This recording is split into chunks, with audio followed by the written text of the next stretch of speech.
The Passenger Who Never Arrived, a Hercule Poirot Mystery. Chapter 1. The Gathering at the Gare de l'Est. The autumn evening had settled over Paris in a fine grey mist, the sort that softened the gas lamps along the Gare de l'Est into trembling halos and lent every face beneath them a faint air of mystery. It was, Hercule Poirot reflected, exactly the sort of evening on which a man might board a train and not be entirely certain, by morning, who he had become. He stood near the head of the platform, a small, precise figure in a dark overcoat, his patent leather shoes catching what little light there was, his magnificent moustaches arranged with their customary symmetry. Beside him, the station-master of the Compagnie Internationale des Express, a stout man named Lucien Faure, was speaking in the hushed, confidential tone reserved for matters that might embarrass the company. "You understand, Monsieur Poirot. It is a delicate request. Monsieur Servet does not wish it generally known that we suspect a thief travels among our better passengers. The newspapers would delight in it." "I understand perfectly," said Poirot. "A jewel has vanished from this train twice in the past year, and twice the company has paid quietly to keep the matter from the press. You wish me to travel as an ordinary passenger and observe, nothing more." "Précisément. Tonight we carry Monsieur Cornelius Vane, the English gem merchant. He travels with a necklace of considerable value, the Tears of Sheba, they call it, 3 opals strung between diamonds, very famous in certain circles. If anything were to happen to it on the Étoile du Sud, then I shall watch," said Poirot, "though I confess, my friend, I had hoped for nothing more strenuous than a comfortable journey to Vienna and a discussion of philosophy with my own reflection."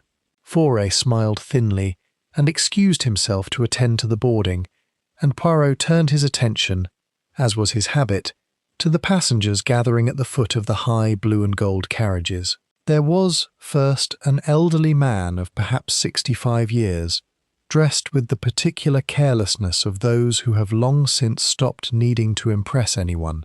Cornelius Vane himself, Poirot surmised, for the man carried, with evident proprietary tenderness, a small locked case of dark leather, and beside him a porter struggled with an enormous steamer trunk, bound in iron straps. "Books," the old man said to the porter, not unkindly. "I never travel without my books, and they are heavier than gold, I assure you, though worth rather less to anyone but myself." His voice had the rasp of a man who had smoked too long and laughed too rarely of late. Behind him came a young woman of perhaps 30, dressed in sensible tweed, a leather satchel of papers under one arm.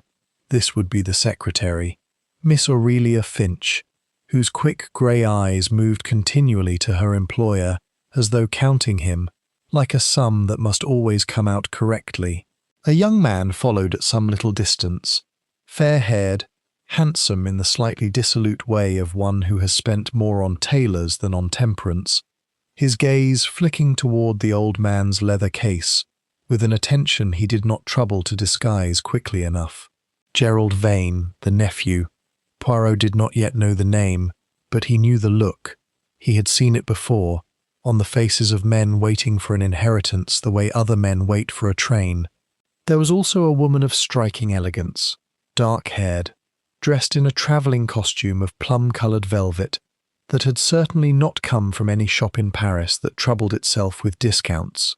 Madame Ilona Varga, though Poirot would not learn her name until later, who walked beside old Vane, with her gloved hand resting upon his arm, in a manner that was neither quite filial nor quite mercenary, but something more complicated than either.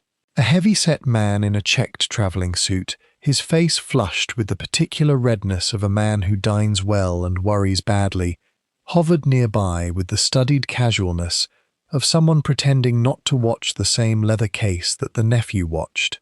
This, Poirot would learn, was Mr. Theodore Blackwood, a rival in the gem trade, whose interest in Cornelius Vane's affairs was a matter of business rather than blood, though no less keen for that. And finally, settling himself into a first-class compartment with the brisk efficiency of an old soldier, came Colonel Hugh Pemberton, retired, who nodded to Poirot with the automatic courtesy of one Englishman abroad, recognizing another foreigner of quality, though he could not have said what quality that was. 6 souls, thought Poirot, watching them board the train one by one into the lamplight and shadow of the carriage doors. 6 souls bound together for one night by nothing more than the accident of a timetable. And yet already, watching their faces, their hands, the small betraying movements of eye and mouth, he sensed beneath the politeness of the platform a current of something else. Old grudges, old debts, old loves gone sour. He climbed aboard last of all, settled himself into his own small compartment, and as the whistle sounded and the great train began its slow shudder away from the platform into the mist-wrapped dark, he permitted himself a small sigh of contentment. "Eh bien," he murmured to no one, "let us see what the night brings." He could not, of course, have known how very much it would bring, nor how little of it would resemble anything so simple as theft. Chapter 2. Dinner and Shadows. Dinner aboard the Étoile du Sud was served in the manner the Compagnie Internationale considered essential to its reputation: white linen, heavy silver, a wine list longer than some men's memoirs, and waiters who moved through the swaying carriage with the unnatural grace of dancers who have simply decided that the floor will not dare to betray them. Poirot took a small table near the end of the dining car, ostensibly absorbed in his consommé. In fact, absorbed in nothing so much as the conversation drifting from the larger table where Cornelius Vane presided over his small party. "You will forgive me, uncle, if I say you grow more eccentric with every year," Gerald Vane was saying, with the particular laugh of a young man trying to make an insult sound like affection. "A trunk of books, on a journey of one night. One would think you meant to open a lending library in Vienna." "I have always travelled with my books, Gerald, since long before you were troubling your tutors with your absences," the old man said placidly. "A man's habits are his own business, even when his nephew finds them amusing." "I find them charming," said Madame Varga, in a voice that carried the faint, pleasant burr of Hungarian beneath excellent English. "Cornelius has read to me from that trunk on 3 separate evenings, and I have never been bored once." Her hand found his upon the tablecloth, and the old man's face, for a moment, softened entirely out of its dryness. Miss Finch, seated a little apart, made a small note in a notebook she seemed never entirely without, and said nothing. "And the necklace, Vane?" Blackwood's voice, too hearty, cut across the table from where he had contrived, with the transparent cunning of the socially clumsy, to seat himself within easy earshot. "You're really carrying the Sheba stones yourself? Bold of you in these times. I'd have insured the thing 6 ways and sent it by separate courier." "I have carried diamonds across 3 continents, Blackwood, since before you had your first counting-house," Vane said, with the faintest edge. "I do not believe a French train will undo 40 years of habit." "No," said Blackwood, "I dare say not." But his eyes, Poirot noted, lingered rather longer on the leather case at Vane's feet than good manners or business rivalry alone could quite explain. Colonel Pemberton, 2 tables distant, caught Poirot's eye over his soup and offered the slight, dry smile of a man who has noticed exactly the same things. "Interesting party that," the Colonel observed later, when the dining car had thinned and he had drifted, with the inevitability of his kind, to the empty chair opposite Poirot's coffee. "Old Vane's worth a fortune, they say, and not over-generous with sharing it while he's living. The nephew's a wastrel, card debts, I've heard, the sort that follow a man like flies follow meat. And the lady," he lowered his voice, though there was no one to overhear, "not received in the best circles, whatever circles she keeps in Budapest. Engaged to be married to him, if the rumour's true, which would leave young Gerald with rather less to inherit than he's been counting on. You are remarkably well informed, Colonel, for a man who has known these people only since this afternoon," said Poirot. "Train gossip, my dear sir. Wonderful thing, a long journey, strips the varnish off people faster than a tropical climate. Pemberton drained his coffee and rose, nodding once. "Good night to you, Monsieur Poirot. I dare say we'll all sleep soundly enough." He did not, as it happened, prove correct. Poirot lingered a while longer over his own coffee, watching through the window as the lights of small French towns slid past like scattered coins upon black velvet, and turning over in his mind the small, discordant notes he had gathered already. A nephew's hunger thinly disguised as humour, a secretary's silence too careful to be merely professional, a rival's eye too often drawn to a locked case, a fiancé's tenderness that might be love, or might be the patient tenderness of a woman watching an investment mature. When at last he made his way back through the swaying corridor toward his own compartment, he passed Cornelius Vane's door and saw, through the narrow gap before it closed, the old man settling a heavy iron key into the lock from the inside, with the particular care of a man who trusted no one entirely, not even, perhaps, the people who loved him. "Bonne nuit, Monsieur Vane," Poirot murmured to the closed door, and went to his own rest, not yet knowing that he had spoken, very possibly, the last words anyone aboard the Étoile du Sud would address to the living Cornelius Vane. Chapter 3. The Empty Compartment.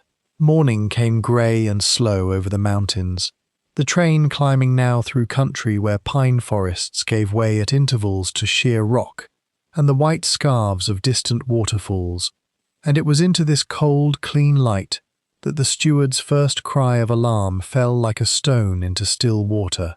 "Monsieur Vane! Monsieur Vane, your coffee. Monsieur, please, I must wake you. We approach the border in 1 hour."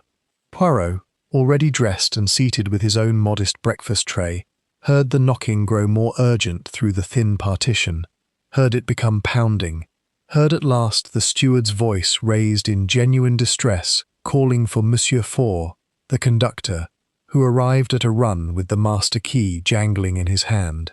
By the time Poirot reached the corridor, a small knot of passengers had gathered.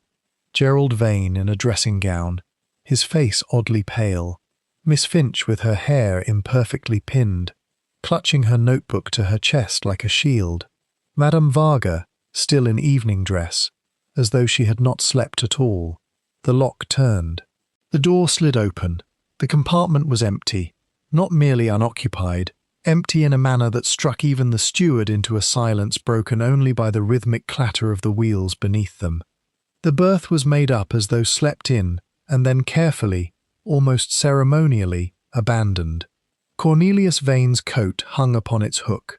His hat rested upon the small shelf above the window. His spectacles lay folded upon the little table, beside the leather case, which stood open, and quite empty, the velvet lining within it, showing the clear outline of where a necklace had lain, and lain no longer. "He cannot have left," Faure said, his voice climbing toward panic. "The door was locked from within. I have the master key. But he himself had turned the bolt. You can see the mechanism, the window. The window was indeed open, perhaps 4 inches at the top, the gap through which the cold mountain air now poured into the compartment. But no man of Cornelius Vane's age and frame could have passed through so narrow a space. And in any case, the train had not paused on a single occasion through the night that anyone could recall, save for one brief halt, scarcely 2 minutes, at a small mountain station, the timetable named only as Wiesenthal Halt, where no one, the steward swore, had so much as opened a door. "He has vanished," Gerald Vane said, and there was, beneath the evident shock of his words, something Poirot's ear caught and held. Not grief, not yet, but a kind of calculation, swift and silent, the look of a man recounting sums in his head, even as his mouth shapes the proper expressions of horror.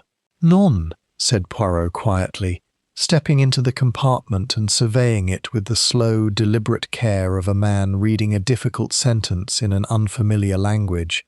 "A man does not vanish, mes amis. He goes somewhere. Our task is only to discover where and by what means, and, I think it is already plain, by whose hand." He knelt without haste, to examine the small ashtray upon the table in which lay the stubs of 2 cigarettes, hand-rolled, the ends crushed at an angle that drew his eye, and held it for a long moment before he rose again, saying nothing of what he had seen, and turned to address the conductor. "Monsieur Faure, you will please stop no one from leaving this train, and you will please send word ahead that we require, on arrival, the assistance of the police of whichever nation first claims jurisdiction over a missing Englishman and a missing fortune in opals. And you," his dark eyes moved, briefly, almost gently, across the pale, frightened, watchful faces gathered in the corridor. "You will, all of you please remain calm and remain honest, for I think we shall all of us have a great deal to discuss before this day is through."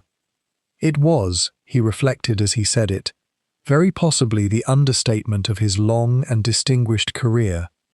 Chapter 4. Poirot declares himself.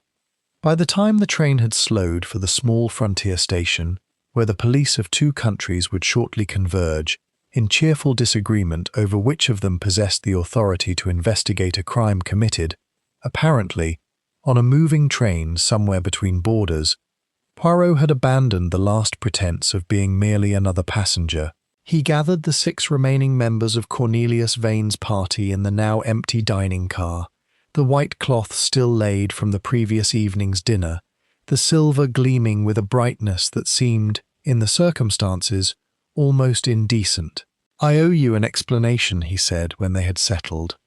Gerald Vane sullen by the window, Miss Finch upright and composed, though her knuckles were white upon her notebook, Madame Varga very still, Blackwood mopping his face with a large checked handkerchief, Colonel Pemberton watching everything with the keen, contained interest of a man at a regimental court-martial.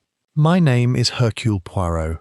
I am, as some of you may have heard, a detective, though I confess I boarded this train in the modest hope of catching nothing grander than a jewel thief, at the request of the railway company, who feared, not unreasonably as it transpires, for the safety of the Tears of Sheba. I did not expect to find myself investigating the disappearance of the man who carried them." "Disappearance," Blackwood repeated heavily. "You don't think— Surely you don't suggest the old man simply climbed out a window and walked off into the Alps?" "I suggest nothing yet, monsieur.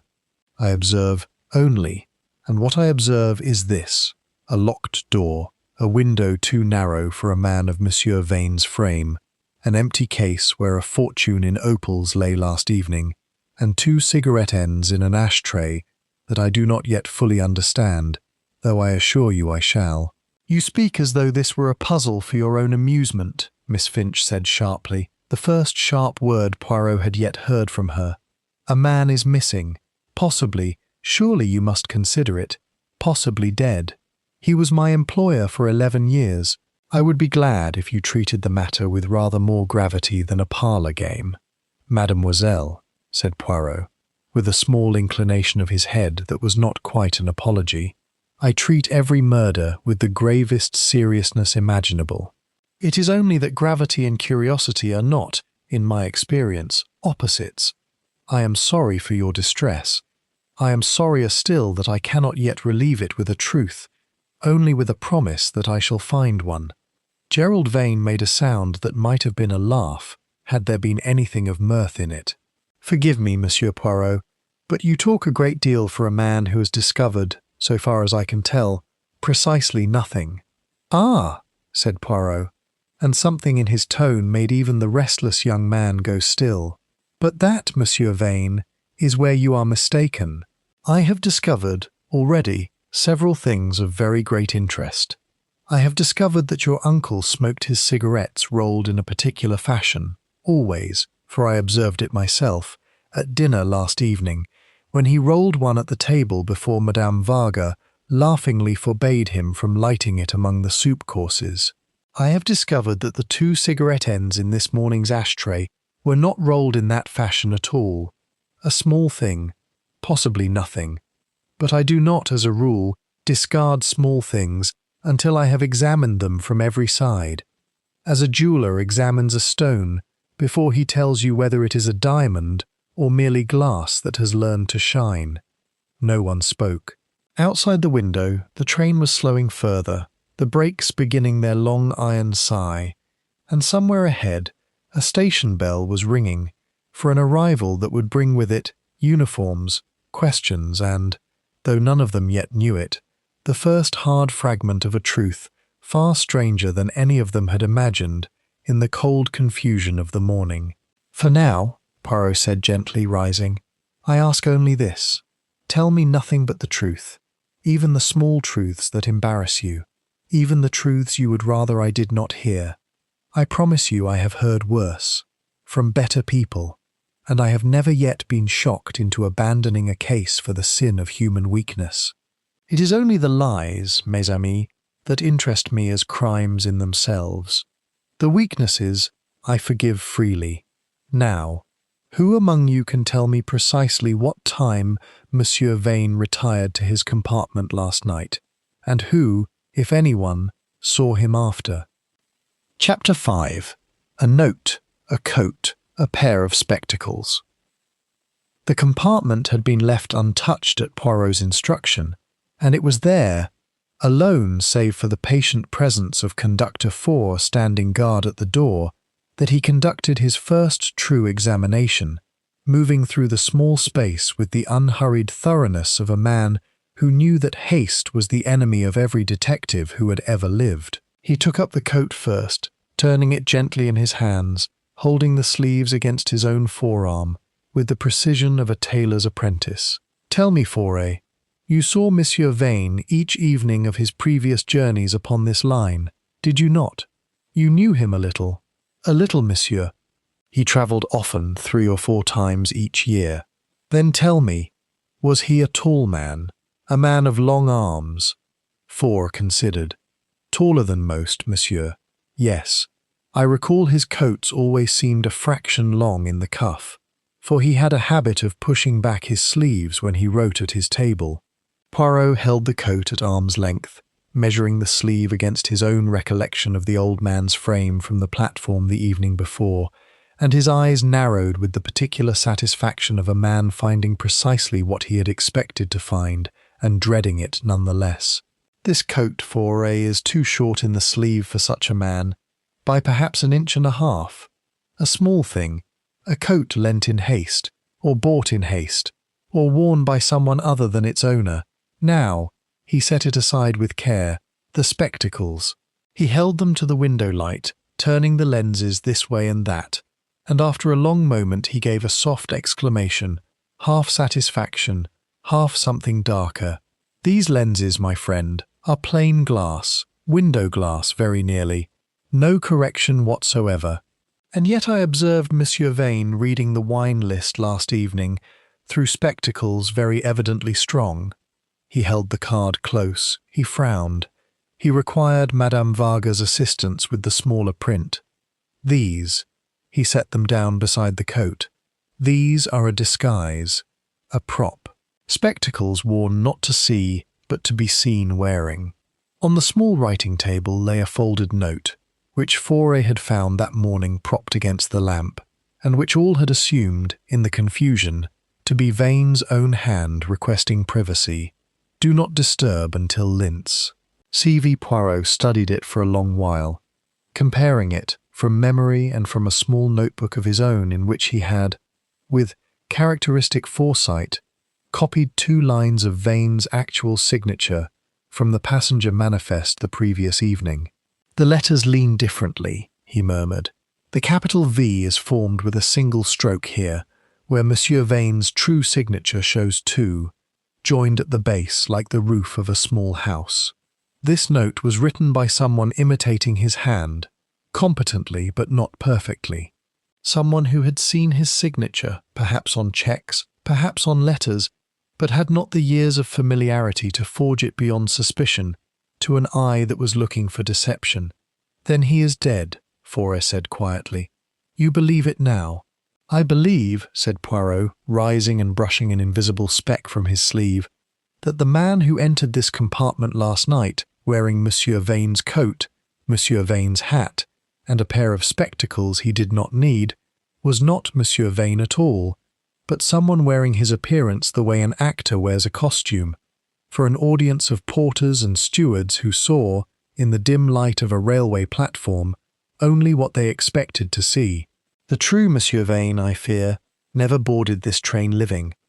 And that, mes amis, changes everything we believed about this case, including, and especially, every alibi offered to us this morning by anyone who claims to have heard his voice or seen his face after the train left Paris. Chapter 6. The interviews begin. Poirot conducted his interviews in the small first-class compartment ceded to him by the apologetic four, and he conducted them, as was his habit, with the air of a man discussing the weather, even as he laid traps with the patience of a master mason laying bricks. Gerald Vane came first, sprawling into the seat opposite, with a carelessness Poirot suspected was costing him a considerable effort to maintain. "You wish to know whether I killed my uncle for his money," the young man said. "Everyone is thinking it. You may as well ask it plainly." "I had intended to begin with your card debts, monsieur, but if you prefer to leap ahead, I shall not object. How much do you owe, and to whom?" Gerald's composure flickered, just slightly. £4,000, to several gentlemen in London whose patience is not, I am told, infinite. My uncle knew of it. We argued about it in Paris the very afternoon we departed. He said he would not settle another farthing of debt for me, that I might learn the value of money by the simple expedient of having none. And his will? I am his only blood relation. I assumed I should inherit everything, until he glanced involuntarily toward the door, beyond which Madame Varga's voice could be heard, low and musical, speaking with Miss Finch in the corridor, until he began speaking of marriage, a new will. I do not know what he intended to leave me, if anything, under such an arrangement. "You did not see him after dinner?" "I went directly to my own compartment and did not leave it until morning. I can offer no one who saw me do so, if that is what you are circling toward, Monsieur Poirot. I slept, alone, like an honest man, for once in my life, which I am beginning to think was a poor strategy." Miss Finch, when her turn came, sat with the rigid composure of a woman determined to give nothing away and succeeding, for the most part, admirably. I managed his correspondence, his appointments, the lesser details of his business. I am not ashamed to say I was fond of him. He was not always a kind employer, but he was a fair one. And fairness, Monsieur Poirot, is worth more in this world than kindness that comes and goes with the weather. You retired when last evening? After 11. I had letters to finish for the Vienna meeting. I did not see Mr. Vane again after he bid us all good night at the dining-car door, some time before 10. And your relationship with Monsieur Gerald Vane? The faintest colour rose in her cheek, quickly mastered. Professional, Monsieur Poirot. Entirely professional. I did not suggest otherwise, mademoiselle, said Poirot mildly, and watched her colour deepen further before she regained her composure entirely, which told him, as such things so often did, considerably more than any direct answer could have offered. Blackwood, when summoned, sweated through his interview with the particular discomfort of a man guarding a secret he believed unrelated to murder, but feared might look, under examination, exactly like one. I had business dealings with Vane, yes. Rivalry, if you like the dramatic word for it. I will not pretend I am sorry to see a competitor removed from a transaction I had hoped, myself, to make with the Viennese buyer. But I did not kill him, Monsieur Poirot, and I resent the implication with every fibre of my— I have made no such implication, monsieur. I have asked only where you were. In my compartment, alone, as, I gather, was everyone else aboard this unfortunate train, which strikes me as either a remarkable coincidence or a rather poor advertisement for the social habits of the English. Colonel Pemberton, last of the four, offered his account with the crisp economy of a man accustomed to reports. Retired at 10:30, read for perhaps 40 minutes. Slept, heard nothing until the commotion this morning. I'm afraid I'm no help to you at all, Monsieur Poirot, beyond confirming that an old soldier sleeps soundly even on a swaying train, which is more than I can say for some of the younger men I served with."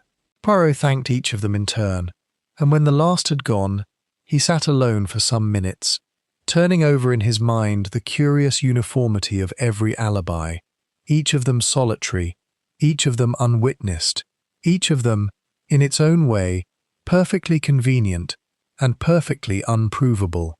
"Everyone alone," he murmured to himself, "and no one able to say where anyone else truly was. It is, mes amis, a most accommodating sort of night for a murder." Chapter 7. The Trunk of Books. It was the telegram, arriving at the frontier station some 2 hours later, that broke the case open like a dropped stone through thin ice. A porter at Wiesenthal Halt, the small mountain station where the train had paused for its brief 2 minutes in the small hours, had reported that morning to his station master a curious matter regarding a large steamer trunk left briefly upon the platform during the change of a freight wagon, a trunk bound in iron straps and marked on its label with the name C. Vane, and from beneath its lid, the porter swore, a dark stain had begun, in the cold air, to spread across the platform boards. When the news reached Poirot, he closed his eyes for a single moment, as a man does when a suspicion he has carried gently, almost tenderly, is at last confirmed beyond any softening. "The trunk of books," he said. Bring it at once, and bring also the police, and 4, and let no one, you understand, leave this train before I have seen what lies inside it." The trunk was retrieved within the hour and opened, with grim ceremony, in the presence of the local gendarmerie, and a doctor summoned hastily from the village. Within, beneath the deceptive upper layer of the very books Cornelius Vane had so proudly described, leather-bound volumes of Pliny and Gibbon, packed with what Poirot noted, even in that terrible moment, was a curious and telling care, lay the body of the old man himself, his throat cut with a single decisive stroke, his face composed in death into an expression of mild surprise, as though the blow had come from a hand he had never thought to suspect. "He was killed," the doctor pronounced, after a brief examination, "some 12 to 14 hours before discovery. Before the train left Paris, gentlemen, possibly an hour or more before. He has been dead, I should say, since before he ever boarded." A silence fell over the small group on the platform that was deeper than mere shock. The silence of men confronting a truth so audacious it required a moment simply to be believed. Then the man who boarded the train, 4 began, and could not finish. "Was not Monsieur Vane," said Poirot quietly. "Was never Monsieur Vane. Someone killed him before the train departed, dressed in his coat and his hat, wearing spectacles he did not need, to disguise a face that needed only to pass, for a few brief moments upon a misty platform, beneath the casual glance of porters who saw an old gentleman they expected to see, and so did not look closely enough to see anyone else. He boarded in Vane's place. He dined? No, he did not dine, he retired early. Do you recall, mes amis, claiming fatigue from the journey, and was seen by none of you again. He locked the compartment from within, smoked 2 cigarettes rolled in a fashion not his own, wrote a note in a hand not his own, and at Wiesenthal Halt, in 2 minutes of darkness and confusion, he slipped from the train, deposited the trunk that had travelled with him from the very start of the journey, containing what it had always, in truth, contained, and rejoined this train, or another train entirely, as someone else. "As who?" Blackwood demanded, his face the colour of old parchment. "That," said Poirot, "is the question to which I believe I already know the answer, though I shall require 1 more day, and a great deal more patience from all of you, before I am prepared to speak it aloud with the certainty it deserves." Chapter 8. The Smuggler's Confession. It was Theodore Blackwood who broke first, summoned again to Poirot's small compartment that evening, as the train, delayed many hours now by the demands of 2 nations' police, sat motionless upon a siding, while telegrams flew back and forth between Paris and Vienna. "You look, monsieur, like a man who wishes very much to tell me something, and is choosing, with great difficulty, the precise words in which to tell it," Poirot observed, watching the gem dealer mop his brow for perhaps the 20th time that day. "It isn't murder," Blackwood said abruptly. "Whatever you're thinking, whatever you've been circling round me with those damned patient eyes of yours all day, it isn't murder." "Then tell me what it is, monsieur, and let us be done with the suspense, which I confess does not suit a man of your constitution." Blackwood's confession, when it came, tumbled out in the manner of a man relieved finally to set down a weight he had carried too long.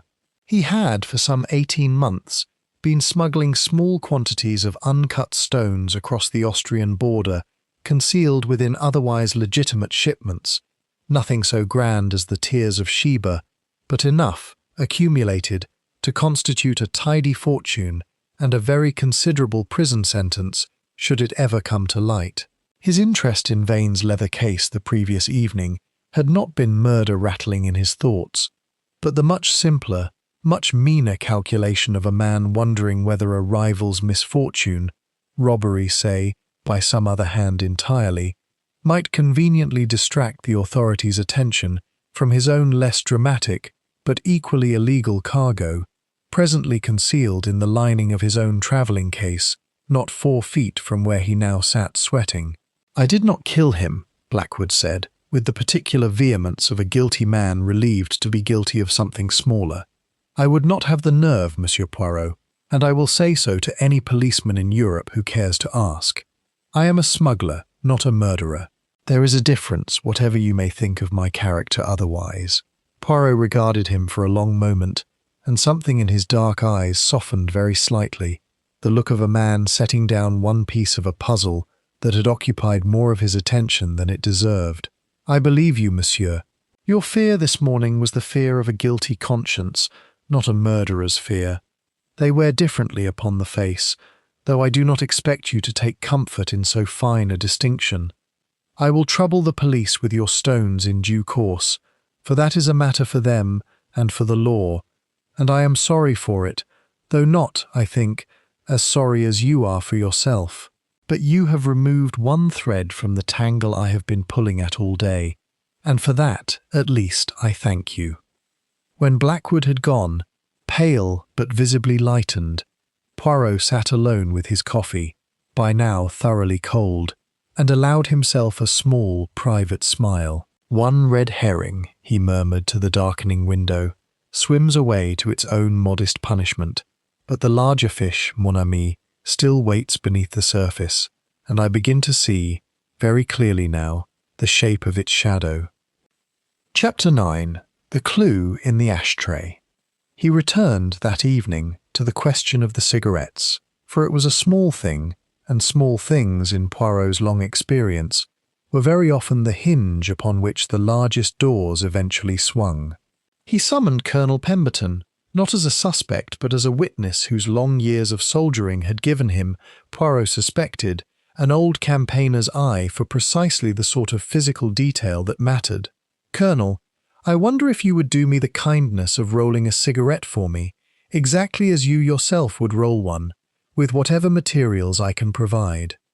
Pemberton, bemused but game, accepted the paper and tobacco Poirot produced, and rolled a neat, practised cylinder, sealing it with a single deft motion of his right thumb. "And now," said Poirot, "permit me to ask, are you, monsieur, right-handed or left?" "Right, as you can plainly see." "Indeed. And observe," Poirot held up the finished cigarette beside the 2 stubs recovered from the ashtray that morning, preserved with care in a small tin. "Observe how the seam of your rolling lies, the twist at the end where you sealed it. It curls to the left, away from the working thumb. Now look at these." Pemberton leaned close, frowning, and after a moment his eyebrows rose. "They curl the other way entirely. Whoever rolled those was left-handed, or I'm a Dutchman, précisément. And Cornelius Vane, as I observed myself at dinner the very evening he died, rolled his own cigarettes.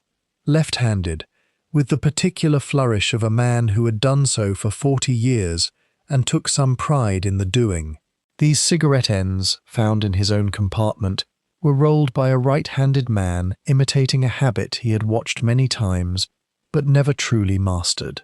"Gerald Vane," Pemberton said slowly, "I noticed at dinner the boy signs for his wine with his right hand. Most men do, of course, but it is one more small stone laid upon a scale that already tips, I think, very heavily in one direction," said Poirot. "A coat too short in the sleeve for the true Vane, but very possibly the correct length for a younger, slighter man, wearing it loosely over his own clothes for the brief minutes required to cross a platform in poor light. A note forged by a hand familiar with Vane's signature from checks and correspondence, such as a nephew handling his own allowance might very well be. Cigarettes rolled right-handed by a man imitating a left-handed habit he had watched, fondly or resentfully, across 1,000 dinner tables. And a motive, Colonel, so old and so universal that I scarcely need name it.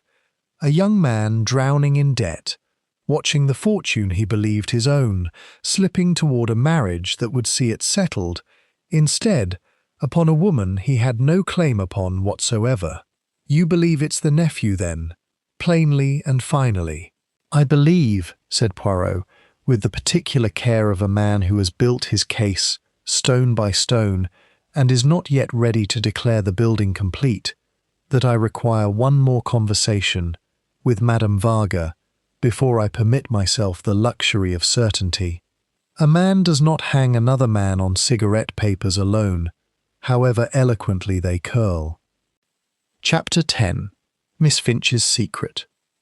It was, in the end, not Madame Varga, but Miss Finch who came to Poirot unbidden, late that night, knocking softly upon his compartment door, with the particular hesitation of a person who has weighed silence against confession, and found confession, at last, the lighter burden. "I have not been entirely truthful with you, Monsieur Poirot," she said, seating herself with her hands folded tightly in her lap. "Not about anything that matters to his death. I want to say that plainly, before I say anything else, because I am afraid of how it will sound otherwise. Tell me, mademoiselle, and let me be the judge of what matters." "Gerald and I," she stopped, began again. "We have been engaged, secretly, for nearly a year. His uncle would never have permitted it, a secretary, with no fortune of her own, marrying his heir. He would have dismissed me on the spot, and disinherited Gerald besides, out of pure spite, I think, for the insult of it. We meant to wait until certain things were settled, until Gerald came into his inheritance, and could marry where he chose without his uncle's permission mattering any longer.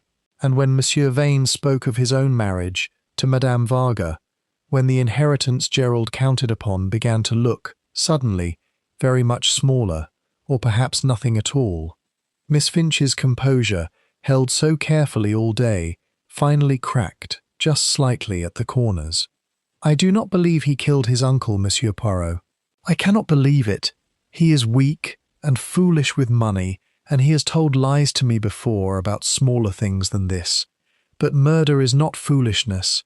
It is something else entirely, and I have looked into his eyes 100 times and never once seen anything in them capable of that." "Love, mademoiselle, is a most unreliable witness," Poirot said gently. "Called too often to testify to a character it has already decided, in its own heart, to forgive, in advance of any evidence whatsoever. I do not say this to wound you. I say it because I think you know it already, or you would not be sitting here at midnight, confessing a secret engagement to a stranger, when silence would have served your fiancé so very much better, had you truly believed him innocent beyond all doubt." She said nothing for a long moment, and when she spoke again, her voice was very small. "What will happen to him? That, mademoiselle, depends entirely upon what I have not yet finished discovering. Go and rest, if you can. I do not think any of us will sleep particularly well before this matter is concluded, but there is no profit in losing the little rest that is available to us through fear of a thing not yet proven." When she had gone, Poirot sat for a long time with his chin upon his folded hands, and the small, sad, ordinary tragedy of it settled over him the way it so often did at this stage of a case. Not the puzzle's pleasure any longer, but the simple human weight of what the puzzle, once solved, would cost the people who had unwittingly supplied its pieces. Chapter 11. The Countess Who Was Not a Countess. Madame Ilona Varga received Poirot's summons the following morning with the particular composure of a woman who has spent a lifetime being underestimated and has learned, in consequence, to volunteer nothing that was not first demanded. "You wish to know whether I am a fortune hunter, Monsieur Poirot. Everyone aboard this train has wondered it since Paris, though only the Colonel has had the poor manners to wonder it aloud. I wish to know the truth, madame, whatever shape it takes."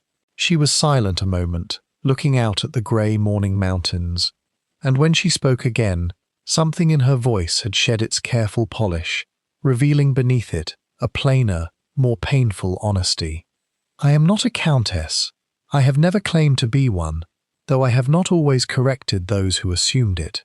My husband died 8 years ago in Budapest, and left me very little beyond his name, and a quantity of debts I spent 6 years repaying through my own labour, teaching languages to the daughters of men, richer and lazier than I will ever be.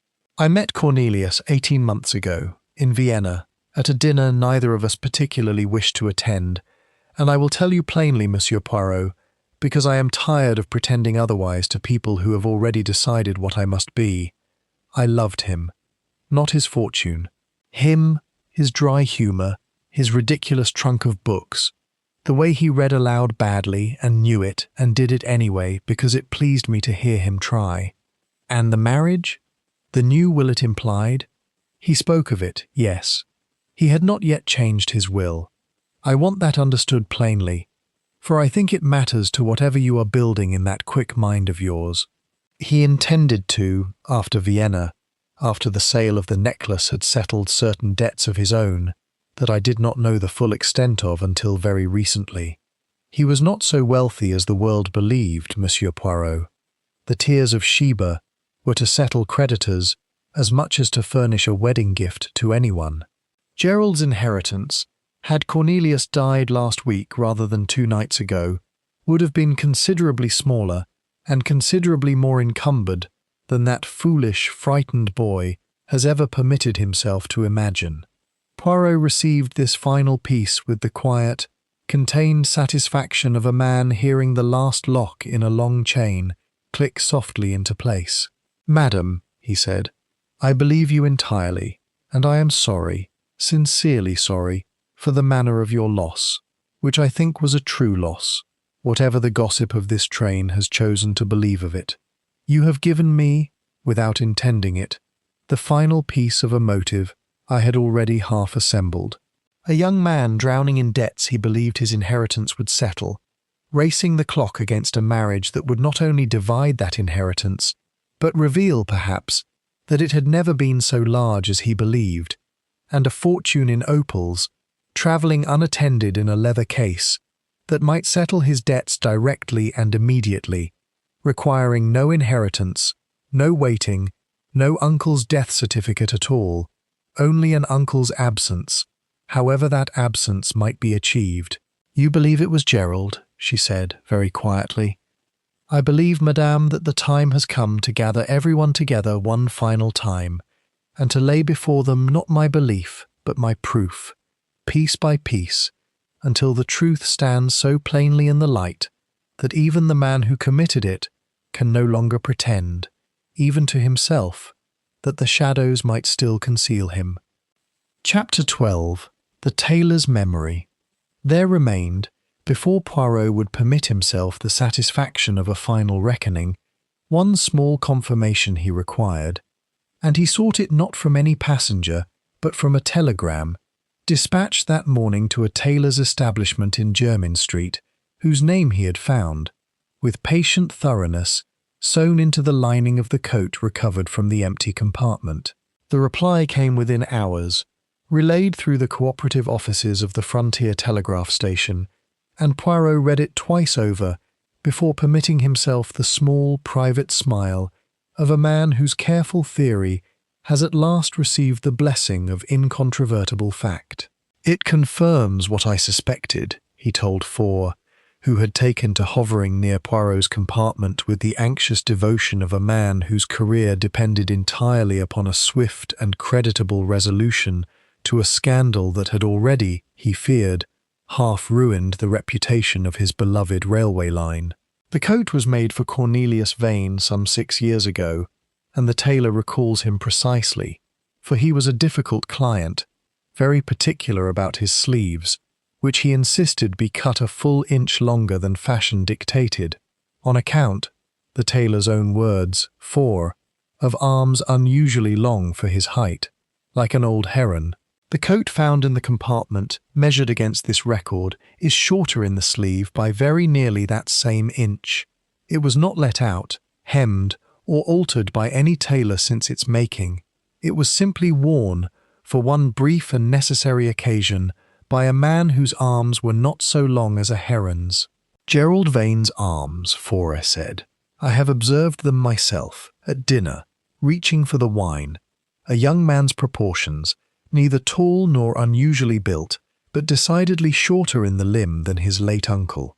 It is, I grant you, a small thing upon which to build so large an accusation. But I have built it, mon ami, upon many small things now, each one insignificant alone, each one a single thread, and a great many threads, woven carefully together, make in the end a rope strong enough to hang a man, however gently each individual strand might be broken by the careless hand." He rose, smoothing his waistcoat with the small, satisfied gesture of a man preparing himself for the final and most important performance of a long engagement. "It is time, I think, to gather everyone in the dining car once more. I believe we have delayed long enough, and I believe, though I take no pleasure whatsoever in saying it, that a young man aboard this train has spent these last 2 days hoping very desperately that I would not arrive, eventually, at precisely the conclusion I have now reached." Chapter 13. The Trap is Set. The dining car that afternoon held a stillness that no amount of polished silver or white linen could disguise as anything other than what it had become. A courtroom improvised from a railway carriage, its jury composed of frightened passengers, its judge, a small Belgian gentleman, who seated himself at the head of the table with the unhurried calm of a man about to perform a piece of music he had rehearsed, in his own mind, 100 times already. Gerald Vane took his seat last, and there was, in the set of his shoulders, something that had not been present 2 days before on the platform at the Gare de l'Est. Not yet despair, but the particular tension of a man watching a door close slowly upon a room he had hoped never to be locked inside. "I have asked you all here," Poirot began, "to hear, at last, the truth of what happened aboard the Étoile du Sud, and I shall tell it to you not as a guess, but as a chain of facts, each link forged from something one of you has told me, or shown me, or, more usefully still, failed entirely to notice that you had revealed." He turned first to the empty compartment, describing once more the coat too short in the sleeve, the spectacles of plain glass, the cigarettes rolled by a right hand imitating a left, the forged note with its single-stroke V, where the true Vane's hand always formed two. "Someone," he said, "killed Cornelius Vane before this train ever left Paris, struck him down, I believe, in the privacy of a hired motor car, or a quiet corner of the station yard, concealed his body within the very trunk of books he was so famously never without, and then, dressed in his coat and hat, in the failing light and the indifferent glance of porters who expected to see an old man, and so saw only an old man's coat, boarded this train in his place." Madame Varga's hand had found Miss Finch's across the table. The two women united, however briefly, in the dread of what was coming. This impostor retired early, claiming fatigue, and was seen by no one again until morning, for the simple reason, mes amis, that he had no further need to be seen. He locked the door. He smoked 2 cigarettes to lend the room an air of habitation through the night. rolling them clumsily with the wrong hand. He left a forged note requesting privacy until Linz, to forestall any inquiry until the train had crossed safely into Austria.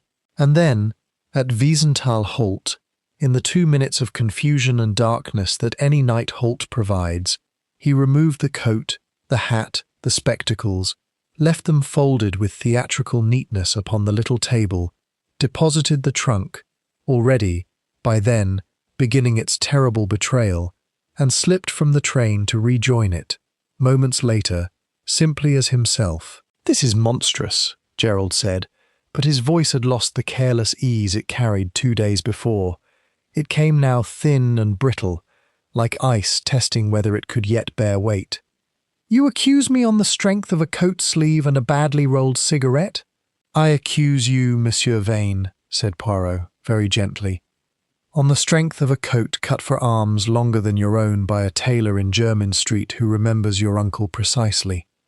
On the strength of a debt of £4,000 that grows more pressing with every week you remain unpaid. On the strength of a secret engagement to a young woman who loved you enough to confess it to a stranger rather than let you face this morning's reckoning entirely alone. And on the strength, finally, of a small leather case, recovered not an hour ago by the local police, hidden within the false bottom of your own travelling trunk. A case which I believe, when opened, will reveal 3 opals set between diamonds, known to the trade as the Tears of Sheba." A silence fell over the dining car so complete that the rhythmic clatter of the wheels beneath them seemed, for a long moment, the loudest sound in the world. Chapter 14. The Necklace and the Truth. It was Gerald Vane himself who broke the silence, and when he did, it was not with denial, but with the sudden, terrible collapse of a man who has spent 2 days holding a great weight aloft on strength that has, at last, entirely failed him. "He was going to ruin me," he said, his voice cracking on the words. "Not slowly, at once. He told me, in Paris, the very afternoon we left, that he intended to marry Ilona within the month, that his fortune was smaller than I had ever been permitted to know, swallowed up already by debts of his own I had never suspected, and that whatever remained, once the necklace was sold and his creditors paid, would go to her, not to me." He laughed when he said it. He laughed, Monsieur Poirot, as though 40 years of being his only family counted for nothing beside 18 months of an infatuation he was too old and too foolish to recognize for what it was. "And so you killed him," Poirot said, not unkindly, but without retreat. "I did not plan it. I want that understood, though I do not expect it to matter to a judge. I followed him to the station yard, meaning only to argue further, to beg, perhaps, though I had never begged him for anything in my life, and the thought of it sickened me, even as I considered it. He turned from me, dismissive, as he always turned from me, and there was a length of iron railing loose against the motor car, and he stopped, his hands pressed flat against the white tablecloth, as though to hold himself, by main force, in his chair. It was done before I had decided to do it, and once it was done I found I could not undo it, and so I did the only thing left to a man in such a position. I became, for one night, the only person who could no longer be suspected of having killed him, because I made it appear, to every porter and steward who glanced at me, that he had never stopped being alive at all." "The trunk of books," Poirot said. "You knew his habit of travelling with it. You used his own eccentricity to carry his own body across a border, past customs officials who waved through, without a second glance, a trunk they had seen pass that way a dozen times before." "He always said the trunk was heavier than gold," Gerald said, and something that was almost a laugh, terrible and broken, escaped him. I did not appreciate, until I lifted it myself, quite how true that had become.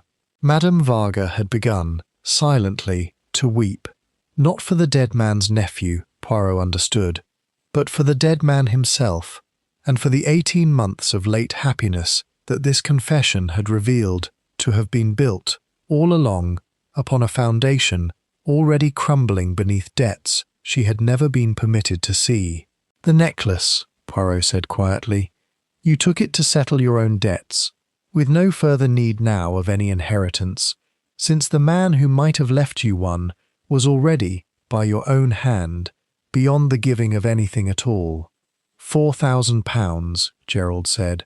"It would have settled everything. I had only to reach Vienna, sell 3 stones to a man who would not ask too many questions of a grieving nephew, and disappear quietly into whatever life a man can build for himself once he has done what I have done.